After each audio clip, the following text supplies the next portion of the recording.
Ladies and gentlemen, the Honorable Vice President Sara Ziwagan Duterte.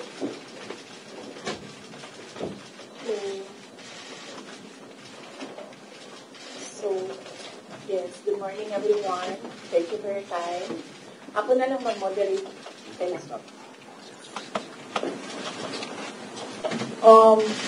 JC prepared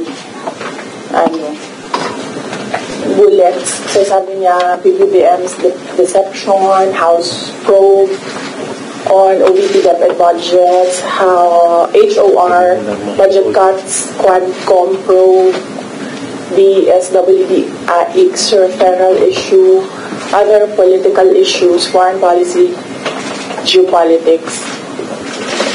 So, para naman may trabaho tayo next week and in the weeks after, yung foreign policy, geopolitics, wag na muna natin i-take up na yon. Tsaka yung House probe.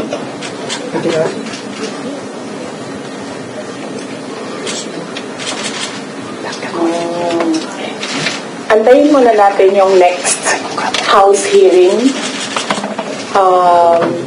Kasi kulang pa yung mga sinasabi doon for me to answer. So, antayin muna natin yung House hearing before we talk about the House probe.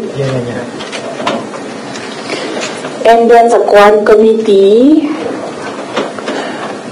hindi pa naman nila nasasali yung pangalan ko doon. But I heard na gusto nilang isali yung pangalan ko doon. So, antayin na lang natin pag nasama na yung pangalan ko doon. And then, sa DSWD AX, answered by Norman Valoro already. And then, other political issues, sa susunod na natin i-take up. Okay, so wala na tayong pag-uusapan. Thank you. Okay, so saan ba ako magsisimula? Magsisimula ako sa, you have to bear with me ha. We'll start with 2021.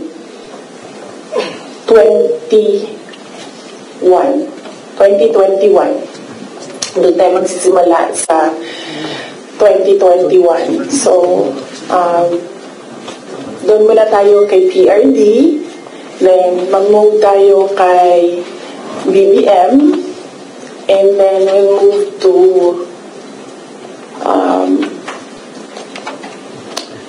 Martin Romualdez, and then merong isang person of that triangle, hindi mo na natin siya i-mention because I'm waiting for more information coming out doon sa House probe bago ko i-mention yung pangalan niya. And then siguro a little of confidential funds. Okay? Okay. So 2021. Kasi madami ang nagsasabi na we are on this road to perdition.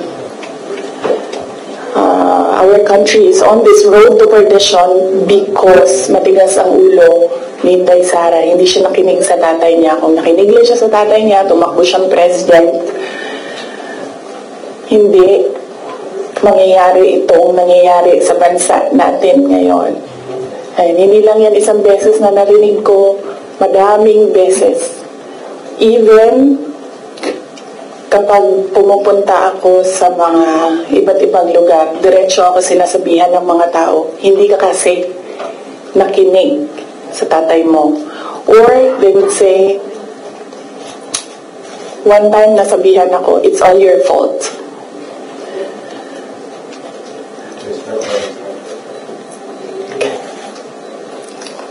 Alam nyo kasi, I don't like talking about my life. I don't like talking about my feelings. I only want to talk about my work. Kaya hindi ako nagsasalita. Pero ganito yung nangyari. PRD never ever asked me to run for president. Yan yung totoo. 7 times niya ako pinuntahan sa bahay ng nanay ko, sa bahay ng asawa ko. Hindi siya talaga nagsabi sa akin na tumakbo ka for president. In fact, sinabi niya sa akin, huwag kang tumakbo for president kasi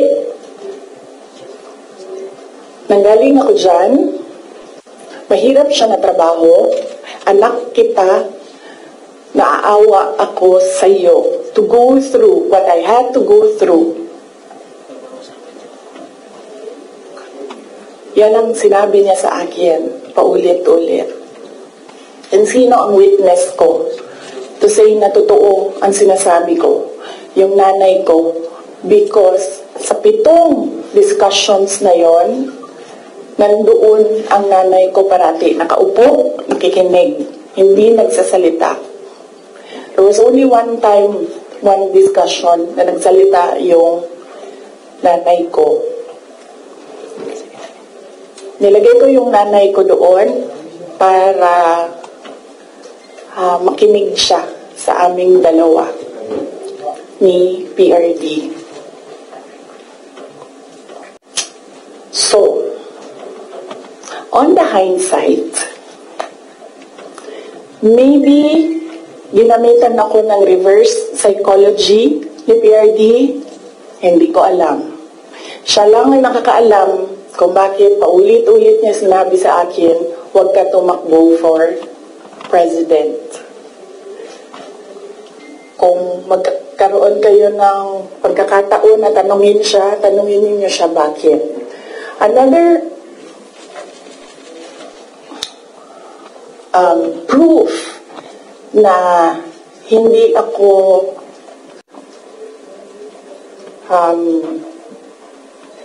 sinabihan ni PRD na tumakbong president. He left me document, 2 papers in a folder. Unfortunately, naiwan ko sa bahay namin ngayon. Dala ko siya dito sa Manila para ipakita sa inyo, pero naiwan ko siya sa bahay. Ang nakalagay doon, so maybe the next time na magkita-kita tayo lahat, dalhin ko siya. You can read, but you cannot take photos. You cannot take videos of the document. Nakalagay doon, in gist lang. Sa left side, nagsasabi siya doon, hindi si PRD. Hindi si PRD ang sumulat nun, ibang tao. Nagsasabi yung tao doon, Sara should not run for any position. Dapat si Bongo ang tumakbong VP. Yun yung nakalagay sa left side na document. Nakalagay sa right side na document, Sara should not run for any position. She should endorse Bongo Rudy Duterte for President and Vice President. So yun yung proof ko. Yun yung dala-dala ni PRD na document nung very last meeting namin. Dala niya yung document na yon. So yun yung proof ko na hindi talaga nagsabi si President Duterte na tumakbo ako for president. And even if nagsabi siya, hindi din talaga ako tatakbo for president. Maaga ako nagsabi sa inyong lahat. Sabi ko, I don't know kung may mga media pa at that time na nandito ngayon. Sinabi ko, huwag niyo na muna akong tanungin about the presidency para hindi pa ulit-ulit yung tanong. Antayin niyo na lang January 2021. Pagdating ng January 2021, paalam ko sa inyo ang decision ko. Tatakbo akong president o hindi. And true enough, January 2021, maaga ako nagsabi sa lahat, sa taong bayan, na hindi ako tatakbong president. Unfortunately, hindi naniwala lahat. Kasi sinasabi ninyo, yan yung track ni President Duterte. Hindi ako tatakbong president, hindi ako tatakbong president. And then, nag-substitute siya. But, yes, anak ako ni PRD, and yes, meron kayong nakikita sa akin na nakikita ninyo sa kanya. But I am a different person. Yung mga anak ninyo, hindi yan clones ninyo. Meron yan silang sariling pag-iisip, meron yan silang sariling kapasidad, meron yan silang sariling damdamin. Yun yung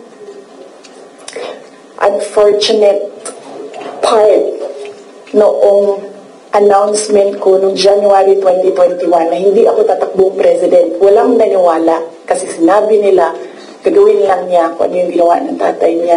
Hindi. Desisyon ko yun na hindi talaga ako tatakbong president.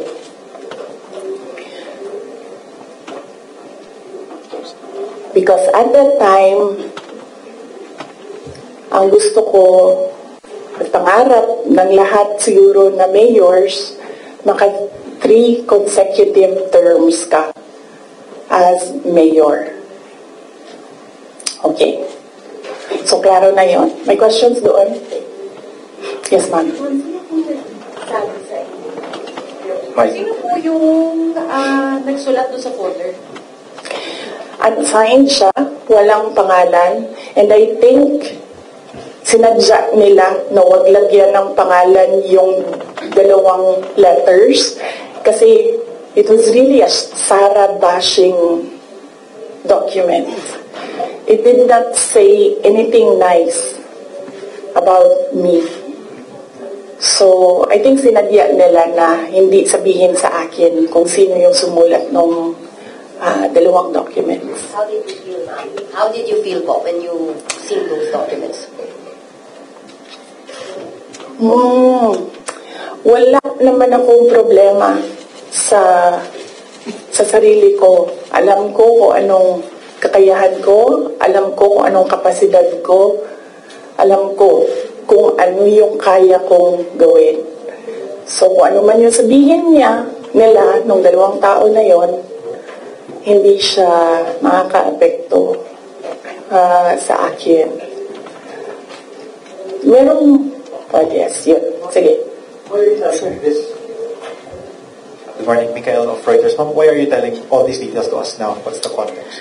Ang context nito is the sit-down that I promised everyone. Nagsabi ako na mag-sit down ako. Merong mga questions noon na sinabihan ko kayo na it needs a sit down. Pinut off ko yung sit down na yon kasi sabi ko nga I don't like talking about my life. So hindi ko siya ginawa. Related siya sa letter A, PBBM's deception claim versus VP SD. So, kailangan mo kasi sabihin sa inyo ang simula hanggang ang huli. So, chronological order ko siya para maintindihan niyo yung kwento. So, yun. Yung deception. Actually, nung narinig ko yung deception,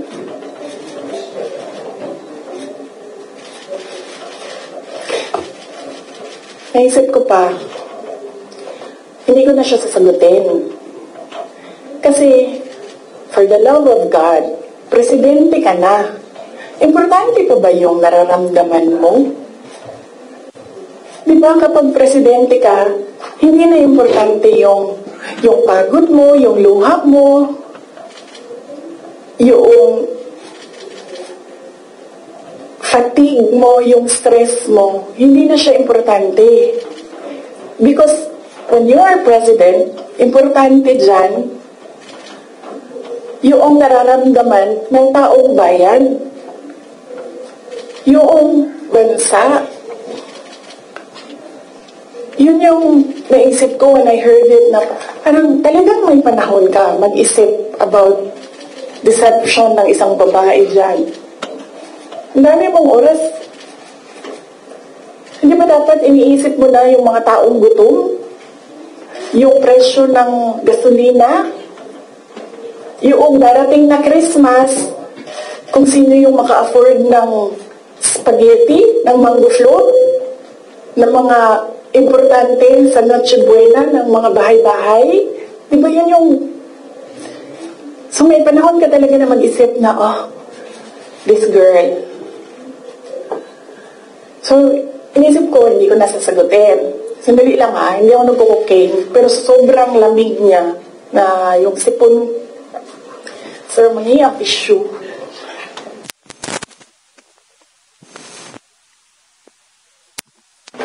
O, wag niya lang hina-answer kasi sa sobrang dami natin. Tissue lang, sir, may panyo ako.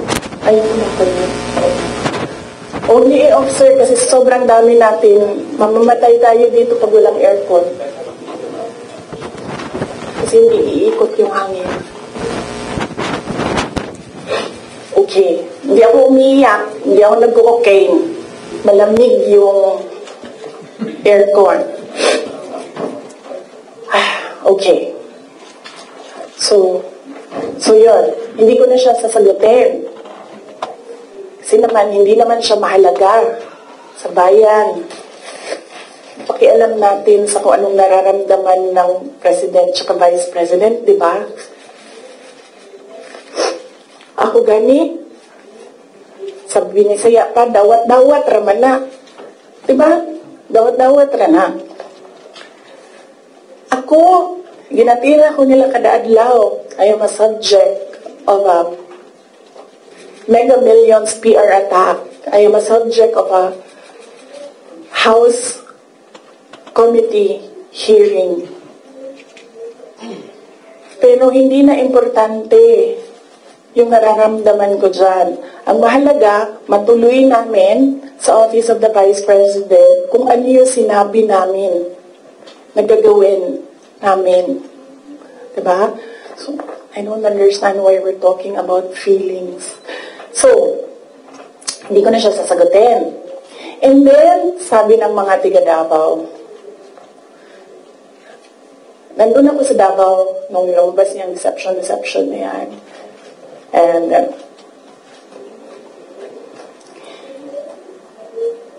iba-iba na yung reaction ng mga tiga Davao. And lahat, hindi maganda yung reaction. Yawa na, siya na'y nangilad, siya pa'y nang budol, siya pa'y bagagnaw, na musulti, na I was deceived.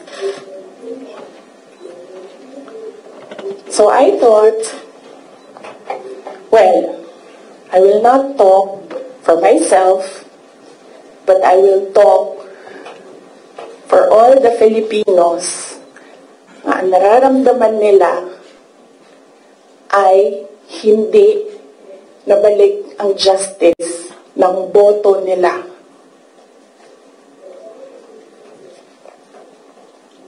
So, yan yung context. Mahaba ng context. Okay? So, nasaan ako? 2021, January. 2021, October, filing. Kita din niyo ako nag-file ng mayor.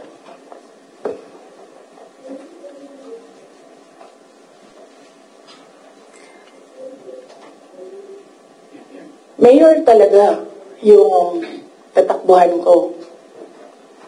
Masakit sa akin na naririnig yung mga tao na we are disappointed in you. Kasi sa pagtakbo ba, dili magud na siya kanaganing kung ingnan ka sa mga tao nga, daganday, mudagan na lang ka. Munaw-nak po daw ka. Mudagan ko, presidente, inganyang may tabo. Nagkaroon ako ng SWOT analysis para lang takbo o hindi. Diba? Lahat ng pumapasok sa opisina ko when I was mayor, meron akong paper nakahati ng ganyan. Okay, ikaw, you give me a pro and a con. You give me a positive and a negative running for president. Ganyan yung ginawa ko. And unfortunately, mas madaming negative kaysa sa lumabas na positive.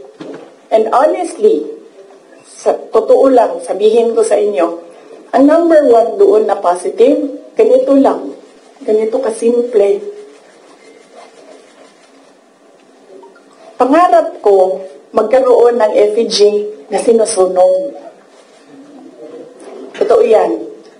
Because I feel na parang, wow. Sino ba sa inyo, sino ba sa atin ang ginagawa ng effigy? Diba? Sino ba sa atin ang meron talagang tao na hindi matutulog ng ilang araw para gagawa ng effigy tapos susunugin? Diba? So naisip ko, when I become president, meron akong effigy. And sasunugin nila, and magpapapicture ako doon.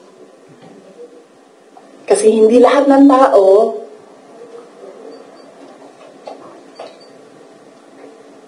merong ganon sa buhay nila. And then another positive was, mapupuntahan ko na lahat ng sulok ng Pilipinas. Makikilala ko na lahat ng mga tao, mga kababayan ko sa Pilipinas. Mapupuntahan ko lahat ng mga bansa na madaming Pilipino na nagtatrabaho doon, na tumutulong sa ekonomiya natin dito sa bansa. One of those positive things na nalista doon, na nasabi ko, kung makapunta ako doon sa kanilang lugar, baka naman ma-inspire sila na gawin kung ano yung ginagawa sa Davao City. At that time, bago ako bumaba for mayor, Davao City, nabayaran namin yung utang ng Davao City. 0 ang utang ng Davao City. Number 4 kami sa competitiveness across the country among all HUCs. Number 8 kami sa pinakamayaman na syudad. Insurgency-free kami. Ang dami naming awards. If I remember the number right, 117 awards ang 2016 namin until 2022. Ang mga recognition namin sa lahat ng ginawa namin sa Davao. Hindi na nila kami matalo sa most child-friendly city in the Philippines. Nag-Hall of Fame na kami sa Davao. So naisip ko, baka naman, kung mapuntahan ko yung ibang lugar, may isip nila na, pwede yan dito sa amin. That will improve the quality of life of our kababayans. So anyway, sana ako.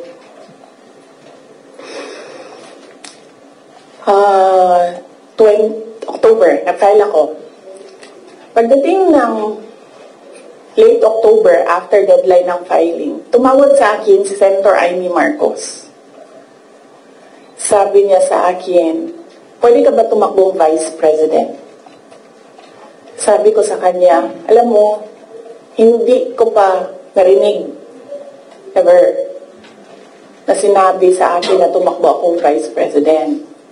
Sabi ko, bakit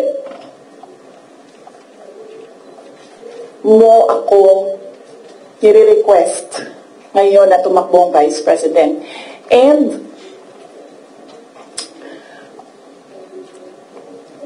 I'm happy that she was honest enough to say, kasi matatalo kami ni Lenny kung hindi mo dalahin ang Bisaya. It was very straightforward. Now, it was all about winning, sinabi niya sa akin. So sabi ko sa kanya, Bisaya naman dayang nga to ang istoryahan din tawagan ninyo si Bato de la Rosa. Ask him to slide down to VP. Tumatakbo siyang president. And then ang answer niya was, nah. And then I told her, well, ask PRD to run as your vice president. And then she said, well, that's a closed book already kasi tumatakbo si BG. So, ask BG to run as your vice president. Mga Bisaya na tanan. And then she said na, I don't think kakayanin na manalo kami kay Lenny. And then I said, ask Manny Pacquiao to slide down. He's already running for president. And she said, we already did. And Manny Pacquiao told us that God asked me to run for president. So how can you argue with God? Totoo yan. I don't think she will deny that. Very straightforward naman si Senator Amy Marcos eh. Mainit na siya ngayon.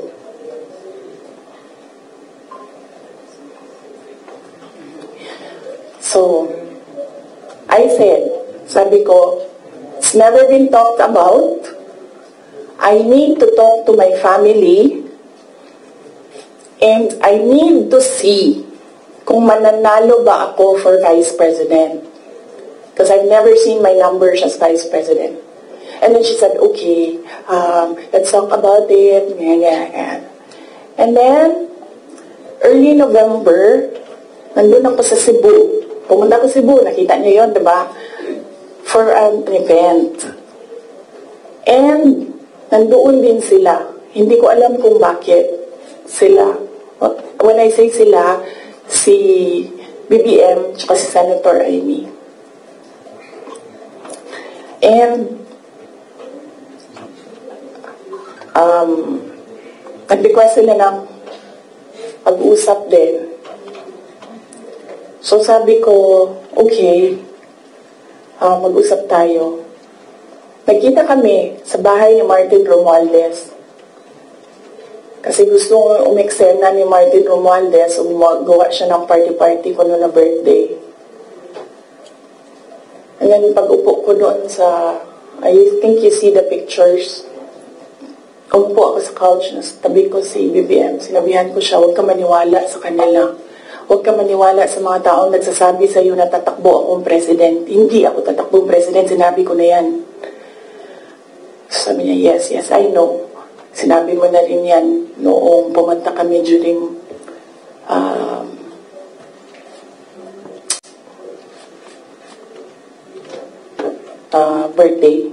birthday ko. May 29 ata sila pumunta sa Davao. So okay na yun. And then we had another meeting na wala na si Martin Romualdez.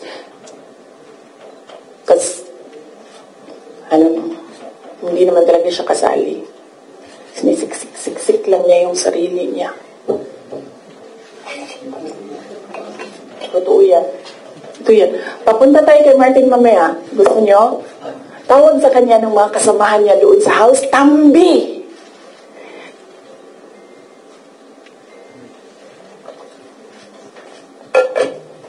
Anyway, nagkaroon kami ng ibang meeting. Sa Cebu pa rin.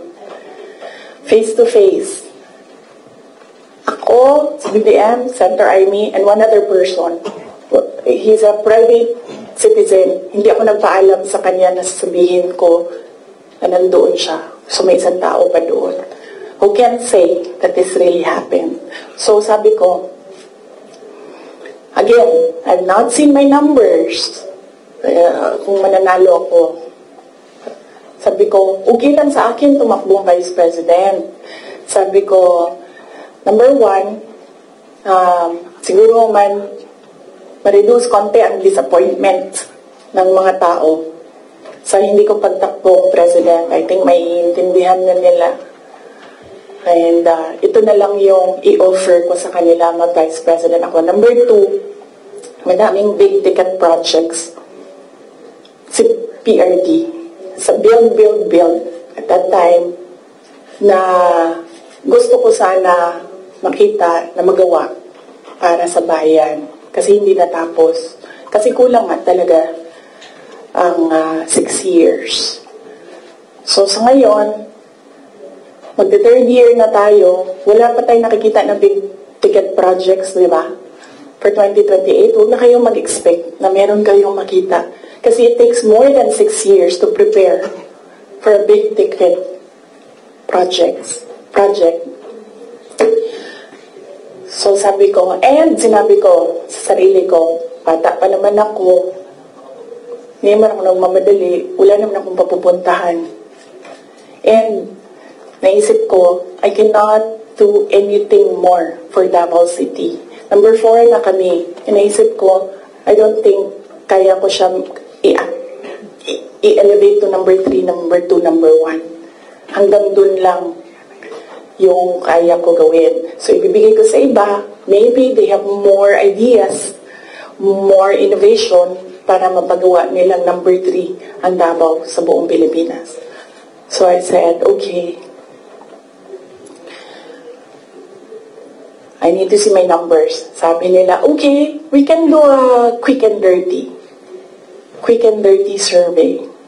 Sabi ko, oh, sige. Sabi ko, gawin nyo. And then you come back to me kung ano ang nangyayari. So, napagawa sila, and then tinawag nila ako. Sabi nung nag-survey, ito yung survey, okay naman, sabi nung nag-survey, huwag lang kayo maghiwalay, mananalo kayong dalawa. Ito yun. Hindi pwede mag-picture, pero pwede ko ipakita sa inyo mamaya. Kinoveran lang namin yung mga private citizens dito sa photo na ito. Ito, pinresent yung survey. May cover lang yung mga tao na private citizens.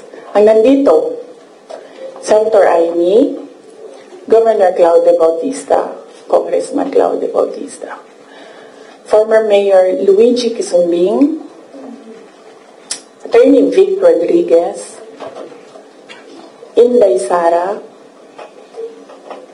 the infamous Vice President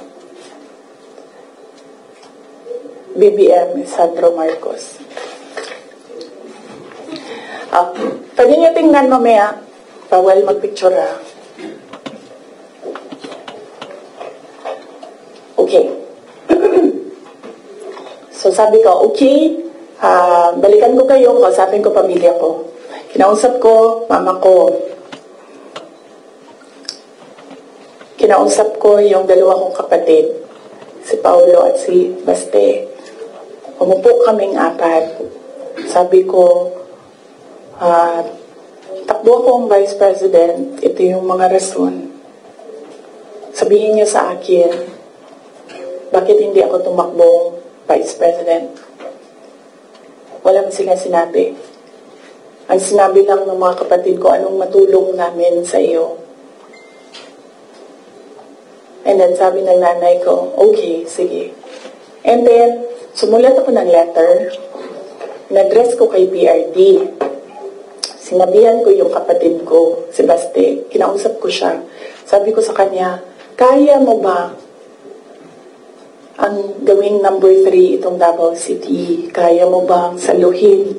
Kasi kung hindi mo gusto, di mo pa kaya, hindi ako tatakbong Vice President. Sabi ng kapatid ko, kaya ko, gagawin namin. Okay, tumakbo kang Vice President. So sabi ko sa kanya, okay, we're okay with you.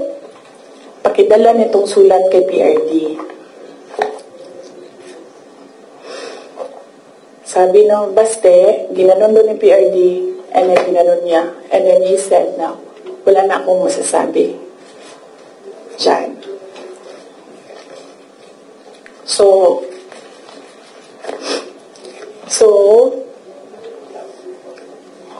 okay lang, sir, kasi kung babaan ninyo, masyado tayong madami dito, iinit siya.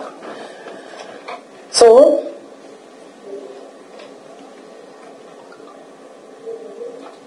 tumakbo ko ang Vice President, alam na natin lahat yun. Ginawa ko yung kampanya, alam na natin lahat yun. Okay, so, no, hindi ko sinuway, hindi matigas ang ulo ko, hindi totoo na pinatakbo akong President, si President Duterte. In fact, every time makita niya ako ngayon, sinasabihan niya ako, huwag ka tumakbong President. Sabi niya, yung dinadaanan mo ngayon, wala iyan. Kung ikaw ay President, mas mahirap pa. Sabi niya, maawa lang ako sa'yo. May heart pala siya. So, klaro na yan.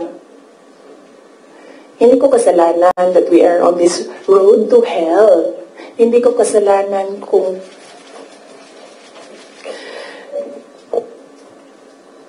hindi marunong. Kasi kung alam mo naman na may kakulangan ka, bibilisan mo yung gagawin mo para mag-catch up. Hindi ka naman uupo lang doon na parang, may kakulangan talaga ako, ganun talaga. Hindi ganyan. So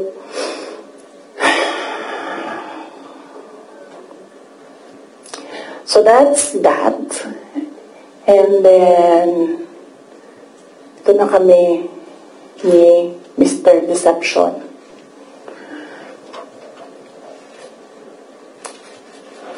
Sabi ko sa kanya, dalawa lang.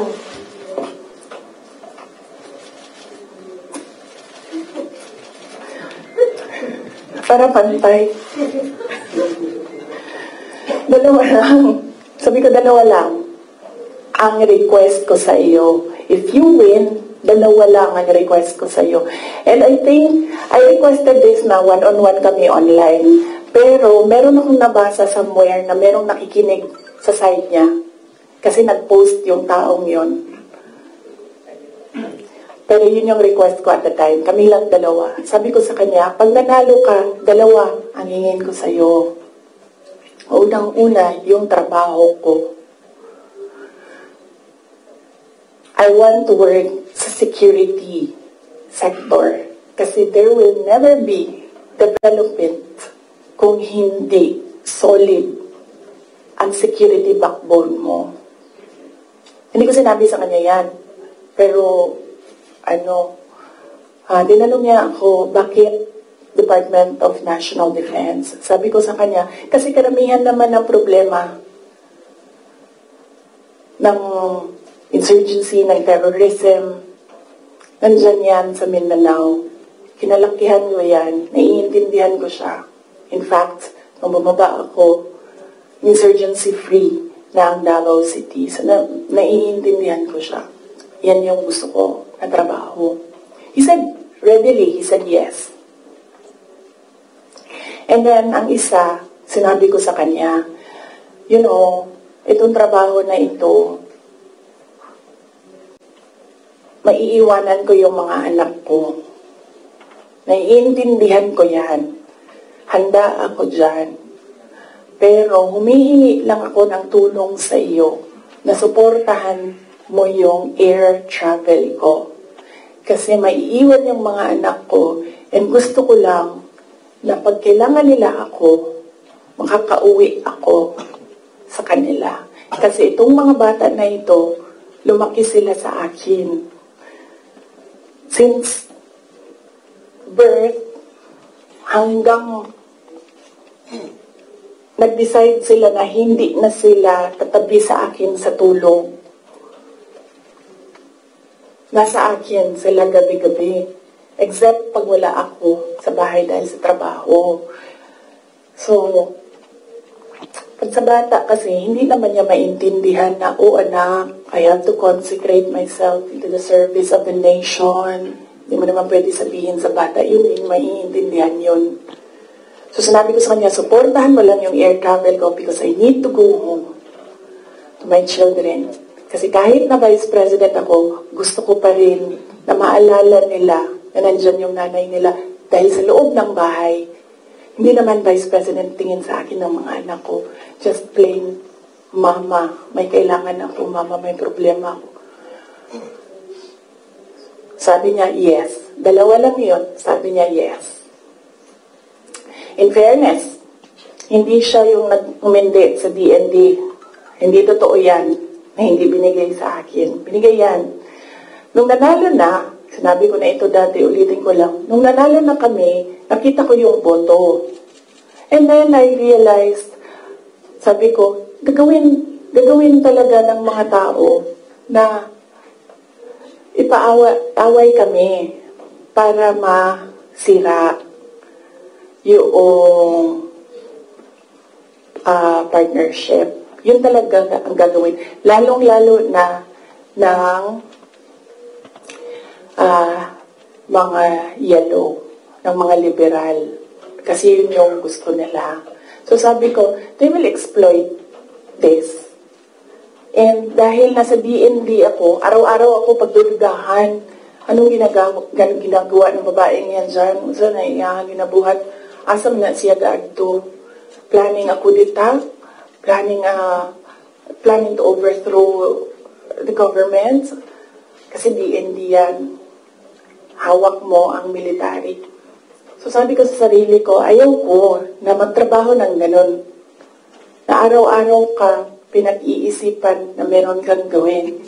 Samok ra siya ba? Magtrabaho ka o nanapay nga na nga intriga. Madaot lang imuhang kamada.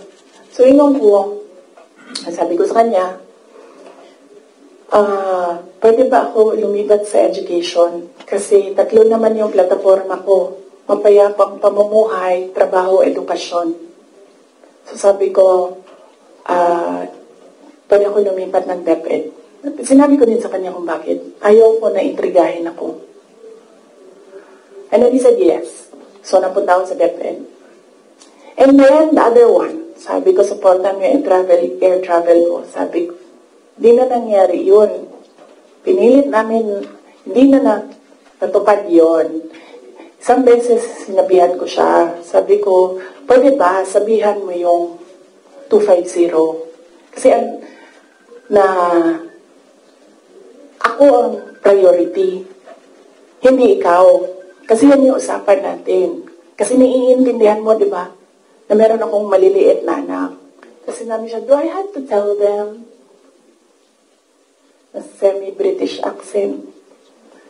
And I said, of course. Kasi presidente ka, ikaw magsabi. So, hindi na. Isang beses. And then one time, priority daw si Lisa.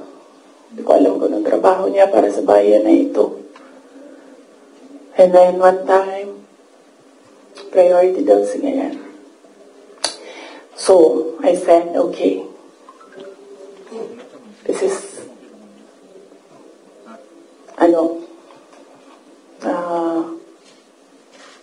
some form of insincerity.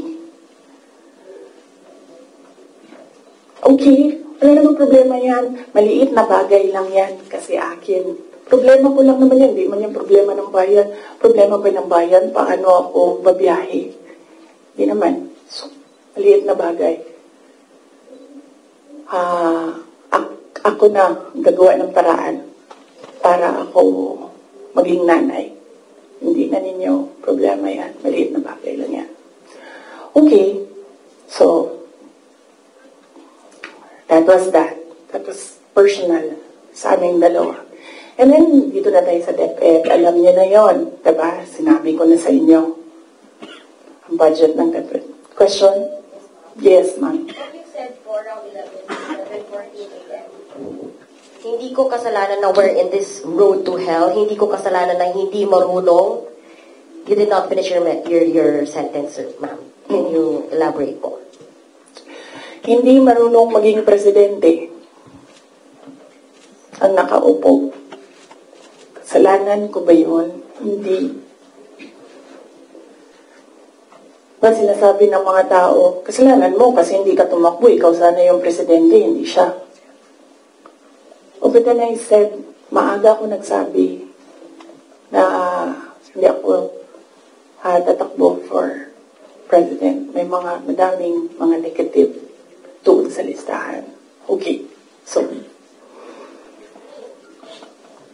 yes, sir. Yes. Sir, tapos ka na. Balikan kita. Ikaw muna, sir. Hanggang anong oras ito, JC? It's up to you, ma'am. To you?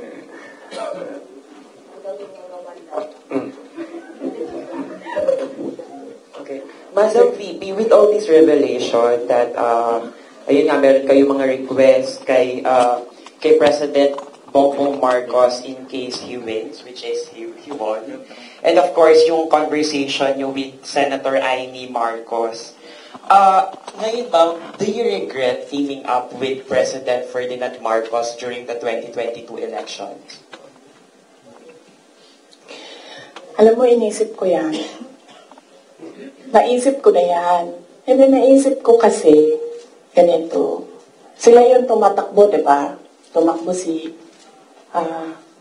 BBM, tumakbo si Lenny. So, either lang naman sa kanila yung mananalo noon. Tapos mayor ako ngayon. Imagine natin, parallel world na either sa kanila ang president and then ako ang mayor. So I'm sure, lahat ng mga nakapalibot sa kanila, magtitingin pa rin sila sa akin doon sa Davao City. Hahabulin pa rin nila ako doon sa Davao City because tinitingnan nila. Yung mga nakapalibot sa kanila, wala na yan silang pakialam kasi president na sila, di ba? Pero yung mga nakapalibot sa kanila, may pakialam. Kasi sila yung tumitingin ng future. Sila yung tumitingin ng 2028. And then, meron akong realization yan because ang nagsabi sa akin yan, si former Senate President Manny Villar, sabi niya, wala kang kawala dyan. Saan ka man magtago, saan ka man pumunta, hahabulin ka nila kasi tinitingnan nila ang 2028. So, I don't regret running for Vice President. Kasi imagine nyo, kung mayor ako, tapos hinahabol nila ako ngayon. Diba? Napakadali nila ako i-suspend. Napakadali nila ako kasuhan. Napakadali nila ako tanggalin sa pwesto as mayor. Ngayon, hindi nila ako matanggal.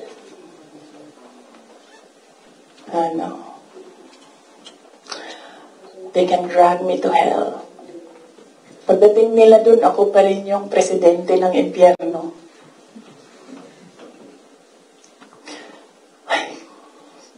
Yes. Yes. Pero ako ng ballpen, lagyan ko lang ng note kung saan ako nag-stop kasi para alam natin saan tayo mag-start. Mamaya. Kung sinabi niyo po na hindi kayo nagsisi na tumakbo kayo for Vice President, pero nagsisi po ba kayo na nakipag-tandem kayo kay President Bongbong Marcos? Hindi man ako na-request ni VP Lenny na tumakbo Vice President niya.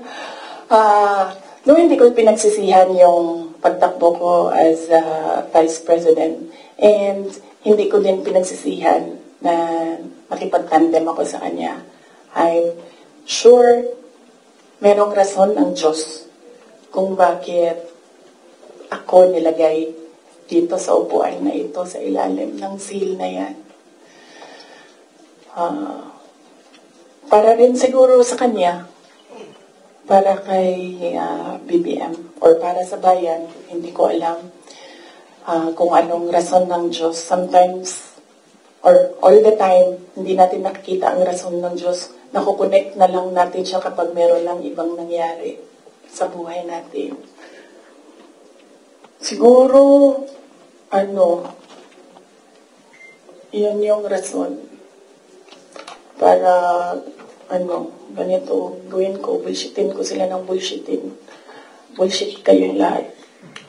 Drag me to hell. Sorry sila mo na ha, kasi hindi pa sila nakatanong.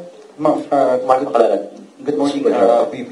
Since wala po kayong intention to run for Vice President from the very beginning, can we say na napilitan pa talaga kayo, and without yung call ni Senator Amy, masasabi niyo ba na nagamit lang kayo para lang manalo si President Bongbong Marcos sa pagkapangulo? Napilitan, hindi. Very rational yung decision-making ko sa pagtakbo as Vice President. Sinabi ko kanina. Ganon din ginawa ko. Nilista ko yung positive, nilista ko yung negative. Nandun yung positive, sinabihan ko yung pamilya ko, tell me the negatives. So, ano yung isang tanong? Nagamit. Yes. Clear naman yun. Tinanong ko, bakit ako? And then she said, matatalo kami ni Lenny kung hindi mo dalhon ang mga Bisaya. Kaya nagbigay ako ng options. Bisaya tanan. De La Rosa, Bongo, Manny Pacquiao. And then she said na hindi kakayanin. Except for Manny Pacquiao, hindi naman siya nagsabi na hindi kakayanin. Ang sinabi lang niya, nag-refuse si Senator Manny Pacquiao. So, of course, ginamit nila ako para manalo sila. Obvious naman yun. Gusto niyo makita yung survey?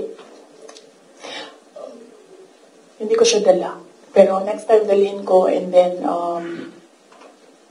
pwede kayo tumingin pero hindi kayo pwede mag-picture. Yes, ma'am. Joel, DWIC. Yes. Ma'am, good morning. Ayong buntag, ma'am. So, tanaw ni mo, ma'am, sa tingin mo, ma'am, dapat tumakbo na lang po kayong presidente? Hindi. Kung papabalikin ako, tatakbo ka Vice President. Ilagay ko dyan. Drag me to hell. Ma'am Marlene po from Radyo sa Estrada. Here po, ma'am. Yes, ma'am. Ma'am, having said na hindi mo kasalanan na hindi marunong maging presidente, yung nakaupo ngayon, ibig sabihin ba hindi po kayo kontento sa trabaho po ni Pangulo? Kaya nga umalis ako, di ba, sa administration. Hindi ko na gusto yung mga naririnig ko dun. Hindi ko na gusto yung mga nakikita ko dun. Kayo, kung gusto nyo ng pera, natatakot kayo, kayo lang. Huwag niyo na ako isali. The reason why, noong 2016, ito, sidebar na lang ito, hindi ito kasali lang, tayong tatagal nito. Huwag na yan. Sige. Hindi. Hindi ko na gusto. Kung presidente niyo siya, okay lang. Ako, hanggang vice president lang ako. Hanggang number 2 lang itong bansa na ito. Wala itong number 1 para sa akin. Yes? Bea, Mamborajo. Yes po. Hi ma'am, kanina po kasi sinabi niyo na, ma'am here. Yes. Kanina po kasi ma'am sinabi niyo po na hindi ka naman po inask ni VP Lenny para maging vice president niya. Did you somehow wish na sana inas ka na lang po niya na maging vice president niya to run alongside her? Hindi, ma'am. Uy, inuukog o nidaog sila ni Guklon, manggihapon na nila si PRD, di ba? Mag-ICC, gihapon na nila, sabmot na.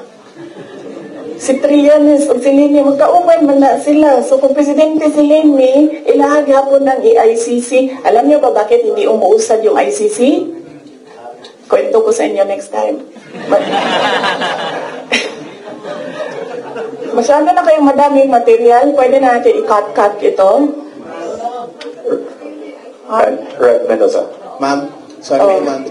Ma'am, may hanging question ako sa inyo the last time kasi ito yung tungkol dun, yun nga, you're referring nga yung tungkol doon sa tandem ninyo with the President BBM. And do you think po ba may regret po ba din kayo kasi yung mga supporters ninyo were forced to vote for the President as tandem? Yun nga yung sinasabi ko before na kasi may mga supporters din si President Marcos sinasabi na budol din sila sa inyo. Budol ako? Oo, nabudol din daw kayo sa... Nabudol din sila sa inyo. Parang gano'n sinasabi ng mga loyalista ni BBM na bumoto sa inyo as tandem. So, pwede na po ba masagot yun, ma'am, kung sa tingin niyo po ba bumaba yung pagbaba ng inyong suporta sa mga loyalista ni BBM ay enough po ba sa inyo na or does it matter po ba na bumabay suporta ng mga loyalista ni BBM sa inyo? Hindi ko alam kung ano yung nire-refer nila na nabudol ko sila. Hiningi nila sa akin yung kampanya ko, binigay ko sa kanila, nanalo sila. So, saan na ng budol? Nung tumulong ako sa administration, ang DepEd was what? Top 3? The morale of the teachers were so high na they were happy maghirap na magturo, rain or shine, doon sa mga classrooms. So, saan na nabudol? Sa akin ba yon kung number 3 ang DepEd? Ako ba ang presidente? Hindi. Sa kanya yun. Cabinet member lang ako. Diba? Accomplishments ng DepEd. Sa akin ba yun? Hindi. Sa bayan yun. Accomplishment yun ng president. So, budol. Ms. Aracel Garcia, Fuji TV. Hi, good during the time of your dad as president, he was not also having good terms with the Vice President Lenny. And now apparently, parang naging, naging president yon on this administration as well. How do you feel about that? And my follow-up question would be, are you looking into running on 2028 as president? Okay. So, si PRD, in all fairness to the person, hindi yung nanggigipit ng tao. Hindi niya ginipit si Lenny Robredo. Tinanong ko, bakit 700 lang yung budget ninyo at the time? Kasi 700 lang talaga ang pinropose. Hindi natin alam anong rason. Yan yung sinabi ko doon sa budget hearing. Hindi siya nanggigipit. Sinuspend ba ni PRD o tinanggal sa pwesto mga politiko na kaibigan ni Lenny? Lahat ng mga tumatanggap sa kanya doon sa iba't ibang lugar, nasuspend ba yun? Nawalan ba ng budget? Wala naman.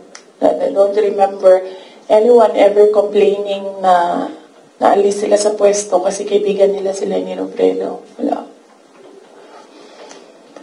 So, hindi yan siya mahilig manggipit ng kalaban. Kung maalala niyo, kalaban niya sa politika. Hindi sa personal na buhay. Sa politika, si Speaker Nograles, never yon nagipit sa Davao City. Si Trillanes, yan. Mortal enemy niya si PRD.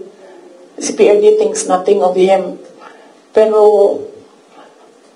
ginipit ba yun? Wala. Kita nga natin siya kung saan-saan. Kita nga siya sa kasamang Lance Mego, Diba? Newswatch Plus. Good morning, ma'am. Hello. Good morning. Good morning. Yes, sir. Good morning po. So, since we're on the topic of the election, 2022 elections, recently po kasi nagkita si Pangulong Bongbong Marcos at si Vice President Robredo sa isang event sa Sorsogon. And may sinabi po si Pangulong Marcos na this will be a step for political reconciliation. How do you feel about this meeting and that statement? Wait lang ha. And the 2028 question, ma'am. Oo. Sa sunod na lang yan, ma'am. Ano ba yung sinabi ko na date? Kailan nga ba yun? Fourth quarter of 2026. Fourth quarter of 2026. So, kung mag-advise ako kay Lenny,